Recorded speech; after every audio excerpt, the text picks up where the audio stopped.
Friends, ఈరోజు మనకి Miyapur metro స్టేషన్కి 3 kilometre distance and 200 feet main రోడ్కి 1/2 కిలోమీటర్ డిస్టెన్స్లో మనకి 100 ఫీట్ రోడ్ ఫేస్ కానుకొని ఈరోజు మనకు ఒక హైరేస్ గేటెడ్ కమిటీలో 2.5 బిహెచ్కే అండ్ 3 బిహెచ్కే ఫ్లాట్స్ అయితే సేల్కి రావడం అయితే జరిగిందండి.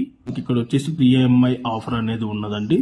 జస్ట్ మనకి 10% పేమెంట్ చేసి మనకి రిమైనింగ్ అంతా కూడా టిల్ హ్యాండ్ ఓవర్ వరకు మనకి కంపెనీ ఈఎంఐస్ అనేది పే చేస్తుందండి. సో మీరు జస్ట్ 10% డౌన్ పేమెంట్ చేసి మీరు ఫ్లాట్ అయితే మీరు బుక్ చేసుకోవచ్చు. అండ్ మనకి ఈ ప్రాజెక్ట్ వచ్చేసి టోటల్గా 12.1 ఎకరాస్లో కన్స్ట్రక్షన్ చేస్తున్నారండి. టోటల్ 5 టవర్స్ ఉంటాయి. ఫ్లోర్స్ వచ్చేసి 42 ఫ్లోర్స్ అండి. ఈస్ట్ అండ్ వెస్ట్ ఫేసింగ్లో ఫ్లాట్స్ అనేటివి అవైలబుల్ ఉన్నాయి. 2.5 బిహెచ్కే వచ్చేసి 13,333 ఎస్ఎఫ్టీ అండ్ 3 బిహెచ్కే వచ్చి 1509 ఎస్ఎఫ్టీ అండ్ 1938 ఎస్ఎఫ్టీలో అవైలబుల్ ఉన్నాయి. ఈ ప్రాజెక్ట్కి సంబంధించిన price details, brochure details, Google పిల్ లొకేషన్ కావాలనుకుంటే ఆన్ డిస్ప్లేలో ప్రొవైడ్ చేసిన నెంబర్ కాంటాక్ట్ అయినట్టయితే పూర్తి ఇన్ఫర్మేషన్ వాట్సాప్లో షేర్ చేస్తారు.